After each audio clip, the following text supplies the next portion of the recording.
This is Michaela Rivera from Cottage Grove, Oregon, and you're listening to the E.I.T.H.R podcast with my friend D-Cal. When D-Cal walks into a room, there is two elephants. One be the topic, and the second. Well, ladies, you know what it is. You're listening to D-Cal, and this is the E.I.T.H.R podcast.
What's up, ladies and gentlemen? It's D-Cal here, hosting the E.I.T.H.R podcast from Northern California.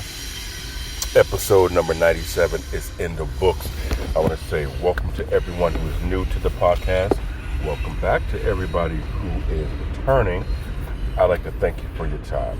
The E.I.T.H.R podcast is the elephant in the room, if you haven't picked up on that. We are a podcast that like to talk about certain issues and topics and discussions that you normally would not be able to have with your peers, simply because they tend to be short-sighted, one-sided, narrow-minded. Even if you don't necessarily agree with some of the perspectives and points that I point out on this podcast, at least you're going to have a more informed opinion on what you believe or choose not to believe. Social media. You can go ahead and follow us on Instagram and Twitter. The account's going to be the same. It's the E.I.T.H.R. E.I.T.H.R. You can also follow us on TikTok and YouTube, where we're under the parent company of the GNS Inc. THE GNS INC. You can also subscribe to our TV channel, which is GNSETV.com. That's kind of where we put some of the content for other artists and other media platforms and different creative aspects on the profile.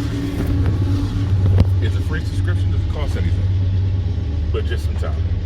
Appreciate that in advance. Want to give a shout out to some new listenership in San Francisco, California. What up, SF? Sucker free. Across the Bay Bridge. I want to give a shout out to everywhere else, Chicago, Illinois. I want to give a shout out to Eugene, Oregon. I want to give a shout out to Cassia Raleigh, Dublin, San Jose, Palo Alto, Walnut Creek, and everywhere in between, from Sin City to Cincinnati, Florida, Miami, Florida, New York, Boston, England, Manchester, Italy. I cannot pronounce this one. Providence in Italy, and I do not want to chop this up and butcher it. So, thank you very much for that.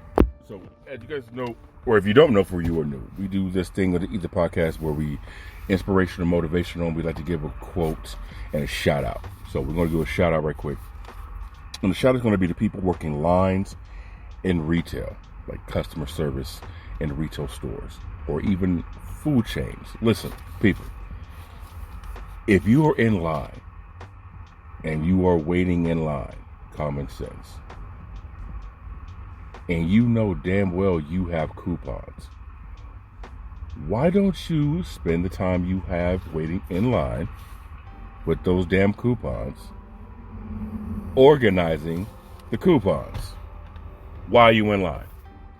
Don't stand there, complain, huff and puff, switch sides, switch feet, lean left, lean right. And then when you get to the cashier, you want to then go through all your coupons and get them in organized order and chronological order and do that shit. Man. Listen, man, everyone's trying to go. Nobody wants to wait longer than they need to. Seriously. And don't give the cashier, whoever she, he, they may be, a hard time about the line being long. Because once your ass gets up to the line, don't ask me 11 questions. Simple as that. Pay for your shit and get going. I promise you. The faster you are, the quicker I can get to the next customer to knock this line down. Inspirational, motivational, because some of you guys, I think, are going to feel this. Nobody knows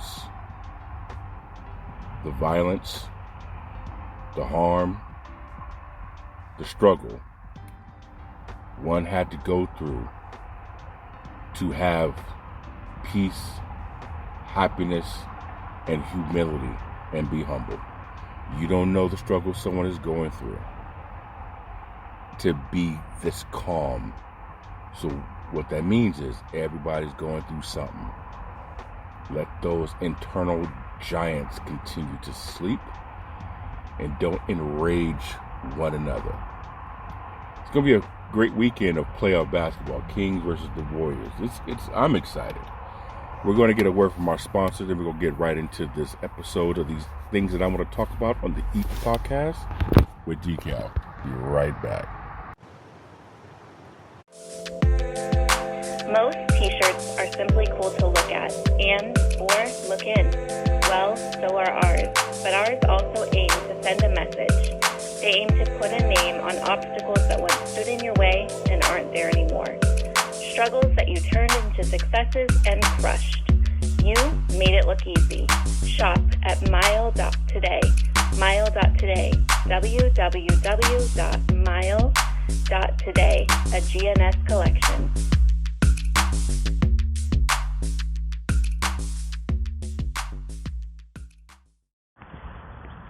Hey, this your girl Key, and I'm calling from Compton, and you listening to E.I.T.H.R podcast with Decal. This is a GNS Entertainment exclusive.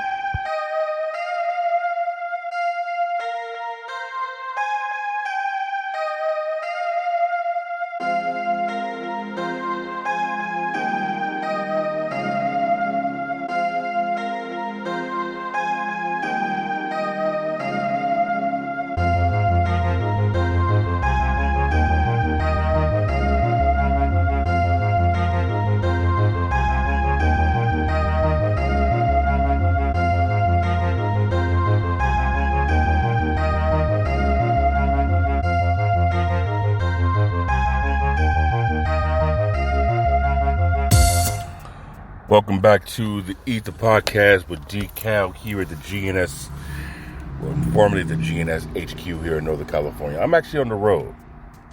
I'm going to be taking the podcast on the road this weekend. I might do some episodes. I might do some content for GNSETV.com. I might stay out on the road until Monday, where we do the whole mile meetup on Mondays, or the Monday meetup by mile. Simple as that. Fridays, we do have a segment which is called What is Your Mile? Or What's Your Mile? Mile is the clothing line for the GNS Inc. It's also the sponsor for the E.I.T.H.R podcast, and we're going to get into that at the end of this episode. But 3 topics that I want to talk about right now. First thing I'm going to do is bring up this I saw yesterday, where Gavin Newsom, the governor of California, who have a bill for funding for disproportioned schools here in California. I believe it's like a $300 million bill that he wants to pass to have the funds go to schools that are less funded with supplies and materials. Because, I mean, listen, man, there's a lot of teachers out there who the materials that they have for their classrooms are coming out of their own pocket. shout out to the parents out there too. Listen, if you have a teacher who's actually busting his ass, spending their own money to teach your knucklehead child, the last thing you really should do is make the assumption that this teacher doesn't give a shit. Because there's a lot of teachers out there who are very passionate about this craft, which is teaching your child. And this teacher spends more time with your child than you do with your child. And I don't say that as a flex. I don't say that as a disrespect. I say that as an honest opinion as an honest fact, because you're at work most likely. And this person is dealing with your child at a crucial part of the day. Majority of it. So a lot of these teachers are financially supporting the kids on their own, and we all know teachers really don't make a lot of money to begin with. So Gavin Newsom has this bill that he wants to do to have money go to some of the less fortunate schools. And I took some screenshots from an article that I read off of Newsom. So we're going to get into that. So I'm going to read you some of what was read in part, and it goes like this. Newsom's proposal was set aside $300 million for schools with high proportion of low-income students. But Cal Matters analysts found that no more than 26% of California black students attend a school that would qualify. There was students that had marched for this protest, I believe out of San Francisco, and they marched in Sacramento in regards to this. So in addition to privilege, but a lot of students feel that money is not going to come to us. I know the money is quote unquote intended to go to a certain amount of schools, but there's a good number of students that attend the schools that these funds will be allocated to. And a majority of the students that need these the most, their schools would not qualify. So, continue from the article. State of places. California public schools are funded through a system that funnels more resources into districts with large percentages of high-need students, such as English learners, foster youth, and those who qualify for reduced-price lunches. And he goes on to read some more. There's one bullet point. Assembly member Akilah Weber, Democrat La Mesa, introduced a bill last year to provide additional funding targeted to the students group with the lowest standard test scores, but withdrew it because of constitutional concerns. Another bullet point. Newsom promised to incorporate the funding into his proposed budget, which would also require all districts to publicly identify where African American students' performance lags and develop goals to address gaps. But some education experts say segregation and Jim Crow type policies are systemic issues and contribute to gaps in outcome and will contribute to gaps in outcome and will as such require resource targeted to the community. Basically what that said from what I read in the article. Gavin Newsom wants these monies to go to schools that specifically have high African American student population that are in schools with discrepancy. The point is, at least from paper, we want this money to go to schools in poor neighborhoods where obviously students of color have the least amount of chance of getting the resources that they need. But the way the funds are allocated throughout the school districts, it's a system within the system. And those funds are not going to be equally proportioned out. They're going to be highly disproportionate. And majority of the schools that they're talking about that these monies will go to, the students that is targeted to aid, there's a small percentage represented at these schools. Now, something that I learned when I was in the real estate business, property taxes go towards streets for street repair. They go to public services such as law enforcement, fire department, but they also go to schools. So I want you to think of it this way. neighborhoods that have more expensive houses, I mean expensive for pristine and more attractive homes, tend to be worth higher value. And because those houses have higher value, the property taxes on those houses are going to be substantially more.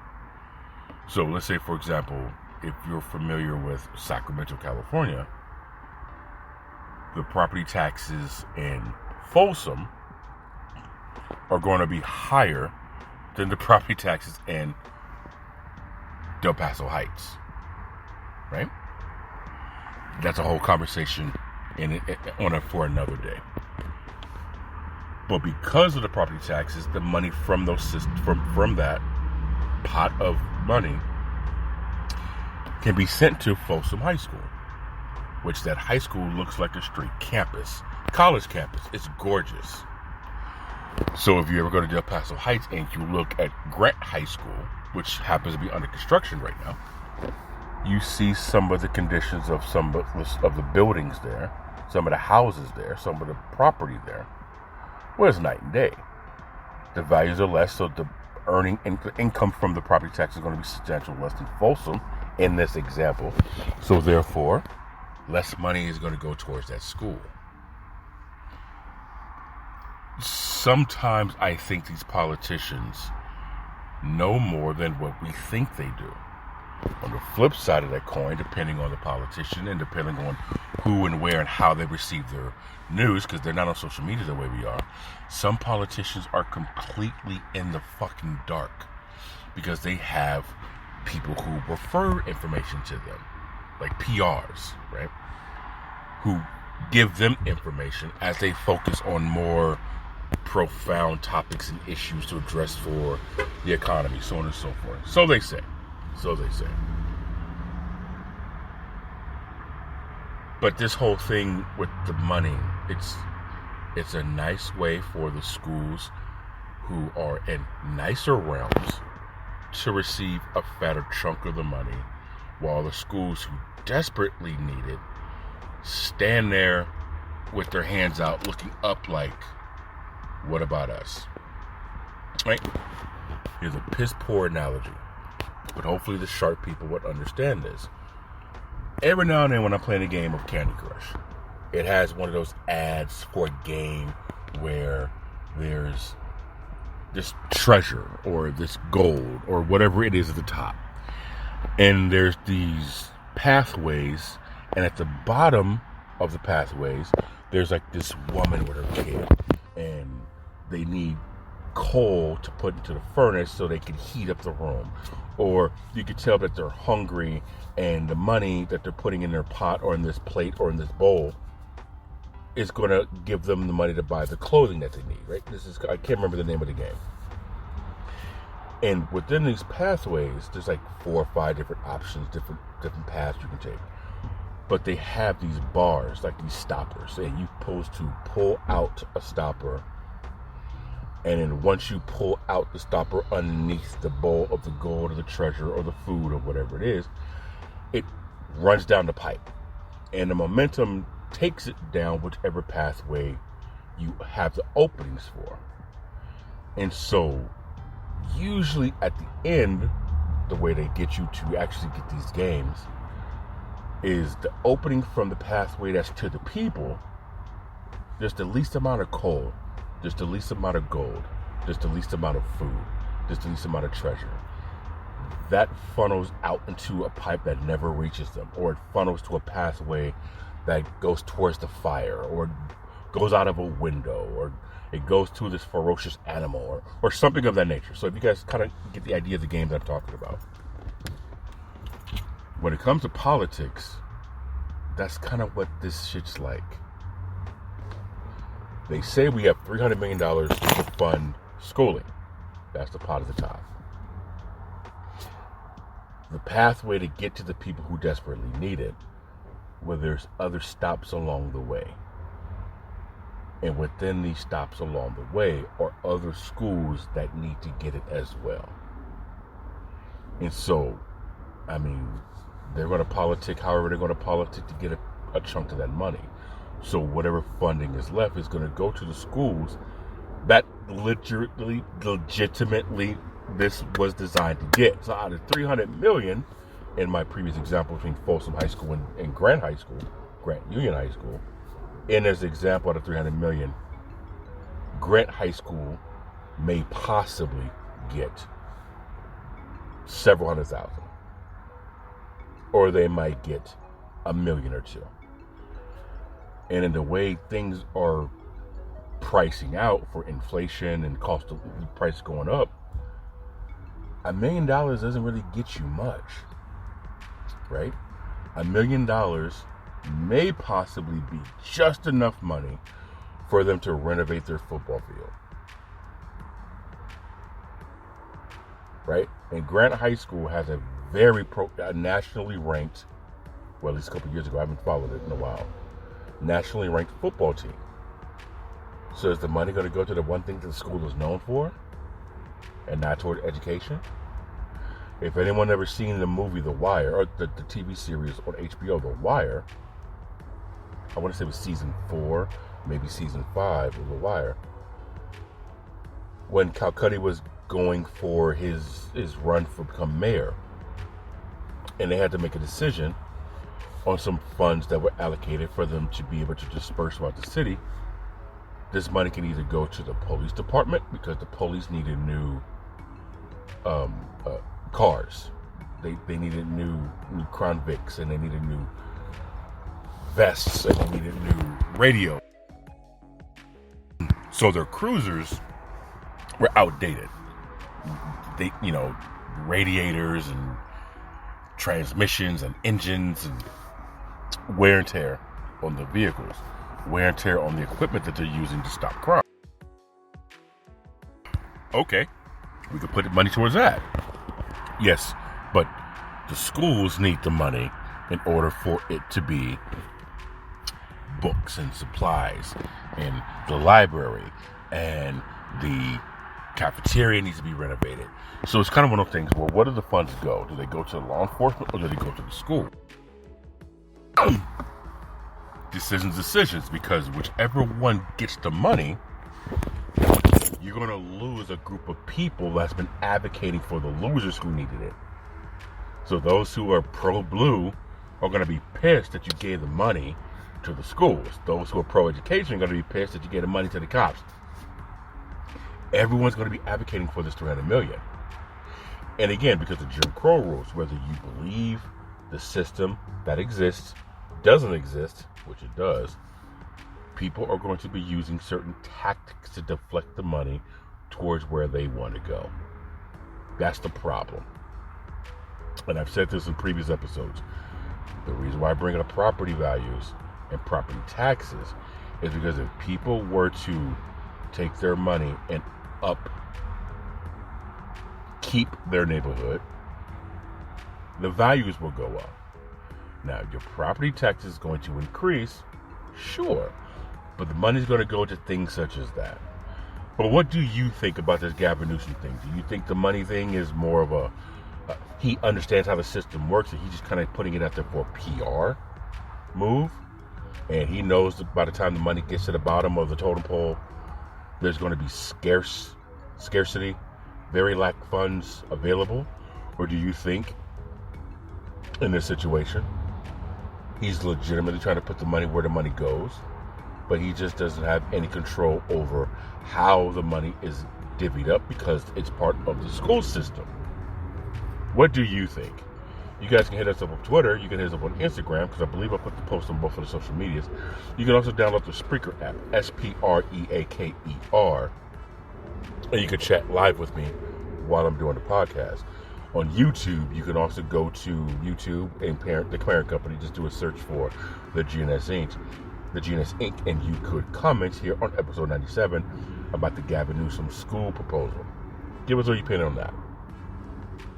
Next thing I want to talk about after this, and these two kind of go hand in hand, is there is a huge issue with the homeless encampments being demolished. So, I get it. Homeless people. In 2023, unhoused people. Listen, it's a problem.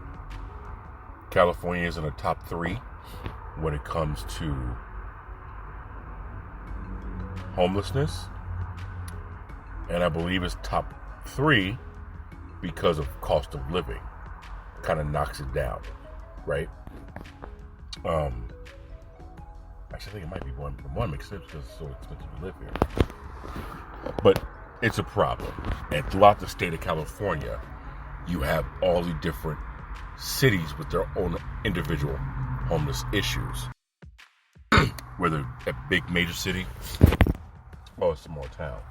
And I can almost guarantee you, the smaller the town, probably the worse it is because of the lack of employment, job opportunity, or how far the job opportunities are. Transportation could be scarce. And then when you have the homeless issue, you may have a surge in drug use or substance abuse. But there's a thing right now where a lot of these homeless encampments are being swept. And what I mean by being swept, you have law enforcement, whether it's police, whether it's sheriff, or it's whomever it is, going to these areas and basically taking the people who are there and telling them to move, to migrate. They got to go. And there's a particular article that I shared on my Twitter with the E.I.T.H.R, where one particular homeless person, one particular unhoused person, simply says there was an officer, while arresting them, they're kicking over their belongings and kind of laughing at them and pulling up things, and they're kind of looking at like, what is this? This, like, why do you need this? And knocking shit over. And there was one particular group here in Sacramento that was arrested while recording a situation like this that was taking place. Now, they were later detained, weren't questioned, but they were later detained. They were detained and later released. But this is something that's been going on. And I understand that there are certain places where you drive and you walk and it's an eyesore and it's completely 100% annoying, and it's bad. It's bad. But you also kind of keep in mind, to some of you, right? A lot of these people don't have anywhere else to go, right? They congregate to a certain area, and most of the time, it's in areas that's not really populated with people for its walking. Most of the time, you can just drive past, right? San Francisco in the Tenderloin, close to the financial district, you have people who are in the midst of, those walking to work and in transit to work and stuff like that. So that's a situation where it can get annoying, because a lot of the nightlife in San Francisco, you kind of got to go to the Tenderloin to get to it. So, but in many other instances, man, these people are kind of just out and about, minding their own business. They're not in anybody's way. They're not bothering anyone. There's a spot in Sacramento off of Garden Highway. They call it the Island, where these people are on between Garden Highway and the river. And so they kind of camped out right there. Kind of like a levee-esque area. They've been migrating. Granted, a lot of the homeless, they one of the biggest issues is they leave a mess. Trash everywhere. right? Just trash, just garbage, just broken down jalopy cars. You got body fluid, and I get it. It's super unhealthy. It's super annoying. It's super disgusting. It's hyper gross. It's like, bro, like, who can live in this, right? But if they're off to the side, it kind of, the only way you know they're there is in a random commute down a road or down a highway, or you drive someplace. They're kind of not bothering anybody. They kind of just keep to themselves. So my thing is, if in this situation where this group was recording these sweeps going on, what's the purpose of it? What's the point of it?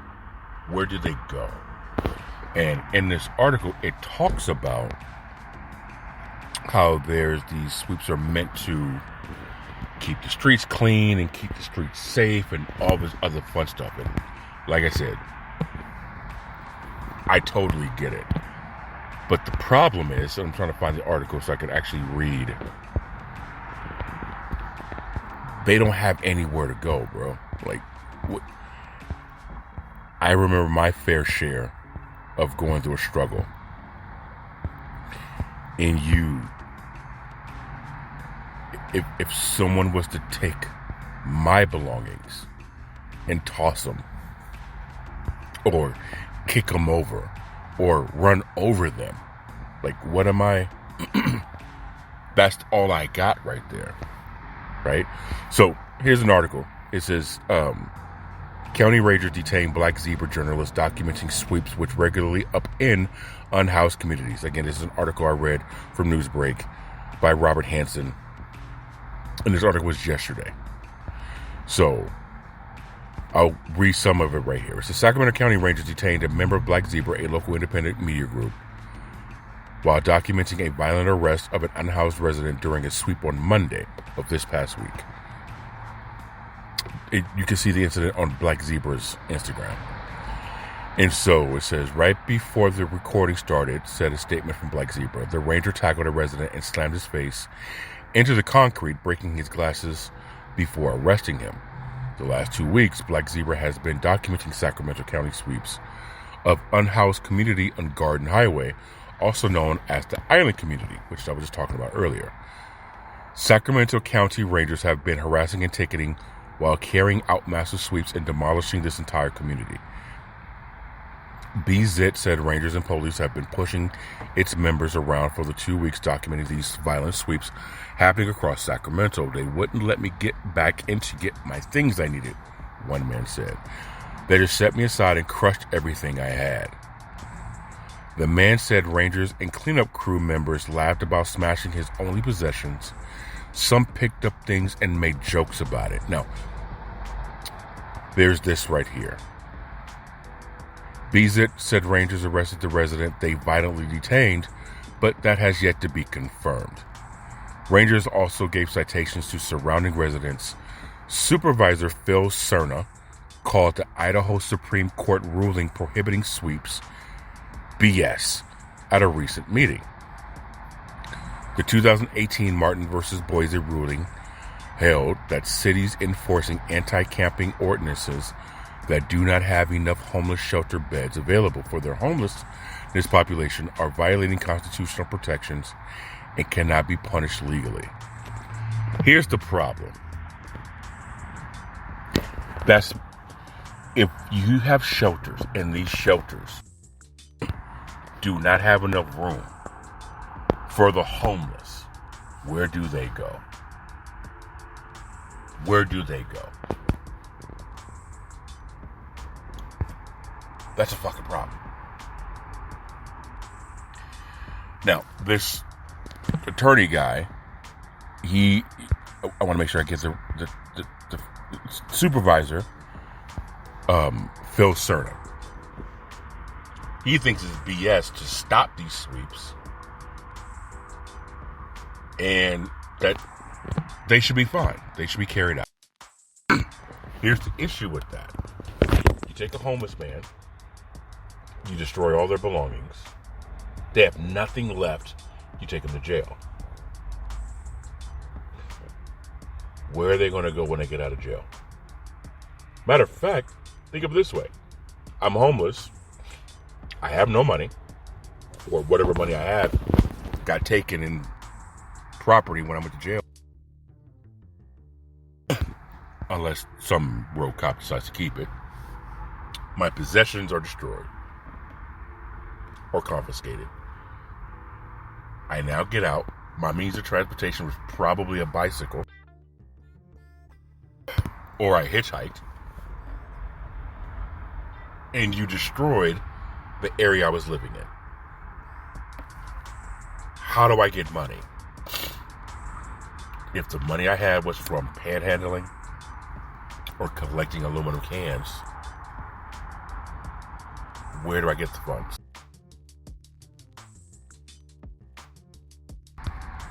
That's huge. Where do I go? So with that said, you have to ask yourself, what's the next step? The problem with that, there is no answer for that, man. There is no, you go right back to the drawing board. You go right back to where you were, which created the issue to begin with. It's a revolving door. Right? I feel with, speaking about Sacramento, California specifically, they should not have torn down Arco Arena. They should have kept Arco Arena. They could have used that. They used Arco Arena, the old Arco Arena, for COVID testing and things of that nature. Fine, but there was something else you could have used it for, buddy. Right? And I think a lot of these politicians are so damn out of touch, they don't even recognize they're creating the problems that they're attempting to solve and making them worse while doing so. Right? So the next topic I want to get into is this community cleanup that they have here, specifically in Sacramento, California. And ultimately, they're looking for volunteers to go around in communities and pick up trash and pick up garbage and pick up things in the community that kind of become eyesores and are just clean everything up, make it nice and pretty and more presentable, right? That's what this whole project is all about. Matter of fact, let me get to the article. And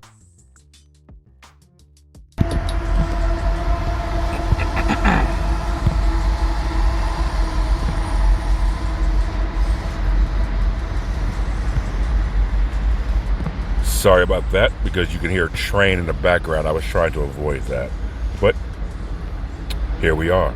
So it goes like this. Sacramento is looking for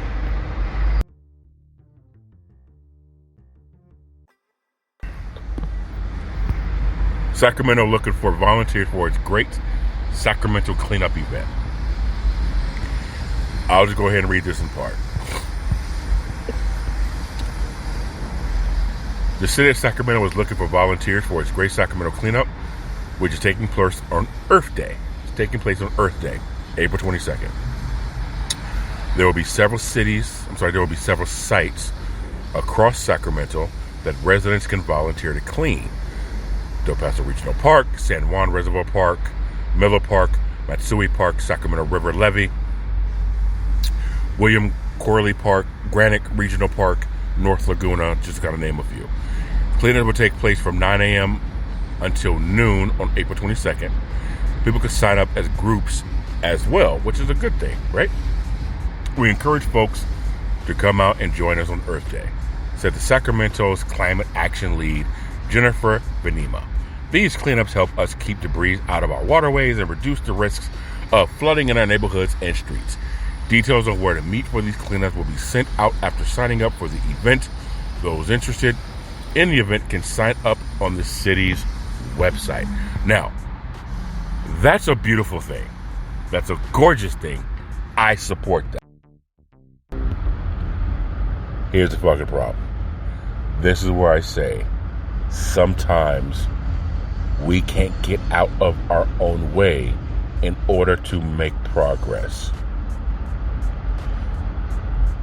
You could have used the unhoused to clean up.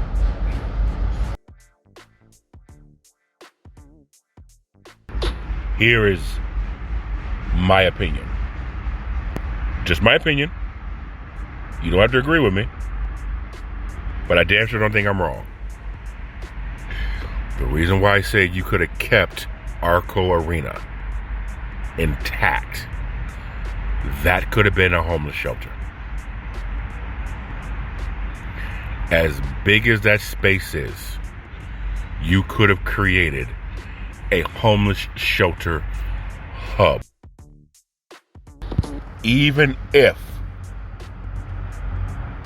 you ran out of space, the parking area could be a housing extension.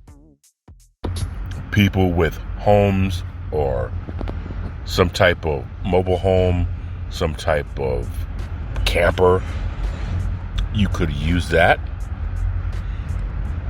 as space for people to stay. You could have a security guard or two monitor the drug and the constant in and out access of this area. In addition, those were your volunteers. What I would have done is really fucking simple. I would have partnered up with these people and said, look, we're going to use this area as your housing. Okay? We're going to provide you housing.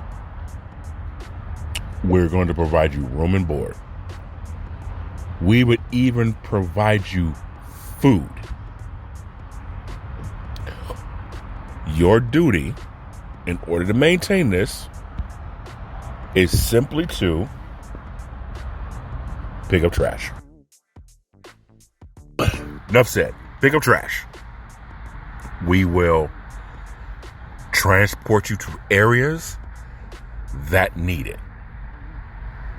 So now, hypothetically speaking, you could have buses that are either not being used or some type of transporting vehicle that's not being used. Use that for the unhoused community. These are your volunteers. Not only that, but you can also put this on a resume. So therefore, if anybody wants to get a job, here is a reference of your work ethic. Simple as that. I don't see what the problem was. How did these city officials miss this? Going back to my original statement about politicians with Gavin Newsom,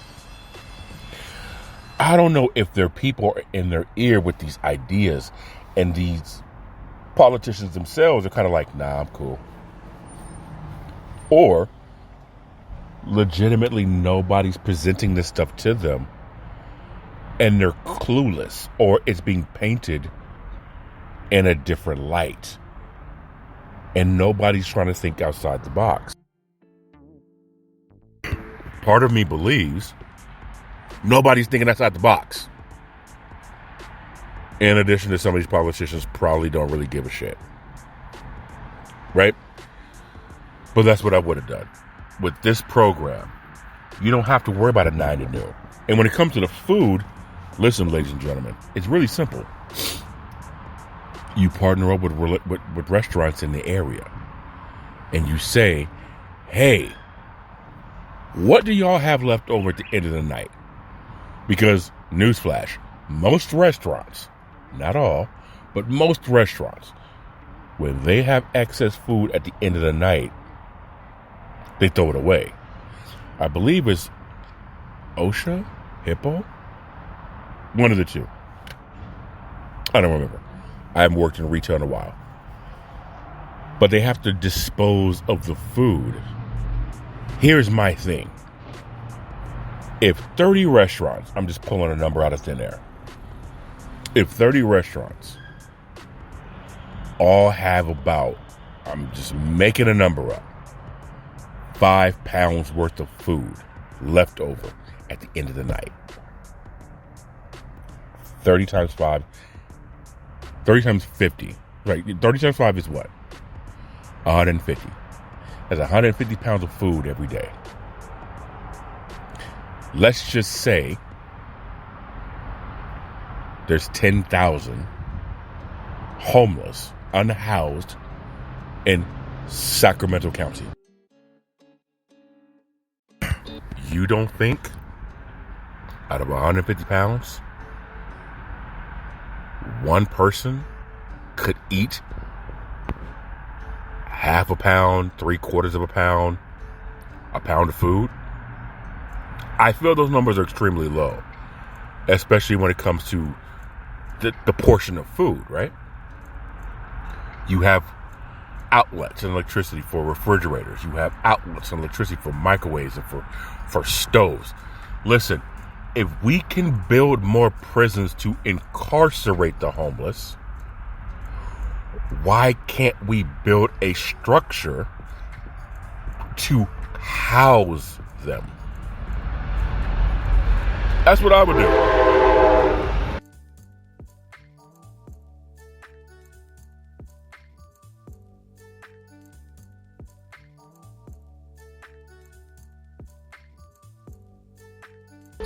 Sorry about that. This damn train, I didn't want train all in my background. But if we can build prisons to incarcerate, why can't we build a structure to house them? Newsflash. We make more money putting them in jail than we would feeding them. That's the sad part about it. So, my solution would have been take these encampments and migrate them here. But tell the unhoused, here's where we're taking you guys. Over here. This is now your area. This is now your neighborhood. This is your stomping ground. This is where you will be. You don't have to worry about food because we're going to feed you. Now, you would have a curfew. You need to be in by X amount of time. Right? Maybe give a grace period because of traffic, because of whatever the reason is, right? And you're here. There is no in and out privileges. You cannot come and go as you want after said curfew. But the next day, at this time, sunrise, whatever. Free to roam. Doesn't matter. And you have security patrolling. It's not that difficult. I just think and believe the problem with this shit is they don't want to spend the money as much as they want to make the money. And that's a problem. That's why I'm like, when it comes to the schools, property tax. I don't think they want people to understand how the property tax works and how that money goes towards certain things. One, because they probably don't want anybody improving their property value. It makes it harder for people to buy it on the cheap. Or they probably don't want anybody damaging high-end property, so they want to kind of control vandalism. Or they don't want anybody understanding how the money truly works, so they can funnel it how they want to without anybody looking. Right? I'm sure all three is probably some truth to it. But seriously, bro, like, you could solve so many problems. So many problems, in my opinion, by going this route. I don't understand why nobody thinks outside the box. But probably because the system is not set up for any outside the box thinking. That's just my opinion. So, what is your take on that? What do you guys think? What do you believe with the sweeps of the homeless encampments in neighborhoods? Do you think that's a good idea? Do you feel they're worth it. Again, the Ether podcast is a non-judgment platform, so you can sit back and say, you know what, all those homeless bastards need to be, sweep them all off the face of the earth. If you want to say that, okay, you have that right. If you want to sit back and say, no, they're people too, they deserve to have a place to live, you can say that. You can say it on the social media at Twitter and Instagram at the E.I.T.H.R, E.I.T.H.R. You can also go to, again, YouTube, our parent company, the GNS Inc., episode number 97. You can comment on that there. You can download the Spreaker app, SPREAKER. Let us know what you feel about this episode. What's your opinion about the cleanup crew? Do you think it's a good idea? Do you think this is something they should do more than just once a year? Do you think this is something they should do for more once a year for 3 hours? Do you think this should be a weekend thing? Do you think this should be a weekly thing? Do you think this should be a holiday thing?